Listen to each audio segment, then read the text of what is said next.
Vicky express में आपका स्वागत है। आज की कहानी है सिंहासन बत्तीसी की 7वीं कहानी कौमुदी पुतली की कथा। राजा भोज 7वें दिन फिर दरबार पहुंचकर सिंहासन की तरफ बढ़ने लगे। तभी 7वीं पुतली कौमुदी ने राजा से कहा, यहाँ बैठने की जिद छोड़ दो, इस पर सिर्फ राजा विक्रमादित्य जैसा गुणवान ही बैठ सकता है। राजा के गुणों को बताने के लिए 7वीं पुतली ने एक कहानी सुनानी शुरू की। एक दिन राजा विक्रमादित्य अपने कमरे में सो रहे थे। आधी रात में उन्हें रोने की आवाज सुनाई दी। इस आवाज को सुनकर राजा बाहर निकले। जैसे ही वह क्षिप्रा के तट पर पहुंचे तो उन्होंने देखा कि एक महिला जोर जोर से रो रही है। वो उससे उसके रोने का कारण पूछने लगे। तब महिला ने बताया कि वो चोर की पत्नी है और राजा ने उसे पेड़ से उल्टा लटका दिया है। राजा ने पूछा, तो क्या तुम्हें इस सजा से कोई परेशानी है? उसने कहा, सजा के फैसले से कोई परेशानी नहीं है, लेकिन ये बात बुरी लग रही है कि मेरा पति भूखा प्यासा उल्टा लटका हुआ है।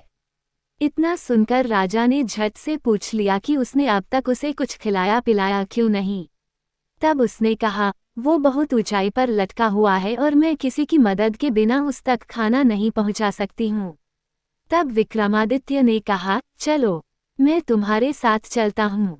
ये सब सुनकर महिला बहुत खुश हुई। वो महिला उस व्यक्ति की पत्नी नहीं बल्कि एक भूत थी जो उस लटके हुए शख्स को खाना चाहती थी। उसने राजा विक्रमादित्य के साथ वहां पहुंचकर उस इंसान को खा लिया। भूख मिटते ही उसने राजा से मनचाहा वरदान मांगने को कहा। तब नरेश विक्रमादित्य ने उससे अन्नपूर्णा पात्र मांगते हुए कहा कि इससे उनकी प्रजा का भला होगा। इस वरदान को सुनने के बाद उस राक्षसी ने कहा कि अन्नपूर्णा पात्र देना उसके बस में नहीं है, लेकिन वो अपनी बहन को कहकर उसे दिला सकती है। वह राक्षसी अपनी बहन के पास पहुंची और सारी बात बताते हुए उससे अन्नपूर्णा पात्र मांगा। उसकी बहन ने खुशी खुशी वह पात्र राजा विक्रमादित्य को दे दिया। उस पात्र को लेकर राजा आगे बढ़ ही रहे थे कि उन्हें एक ब्राह्मण रास्ते में भूख से तड़पता हुआ दिखाई दिया।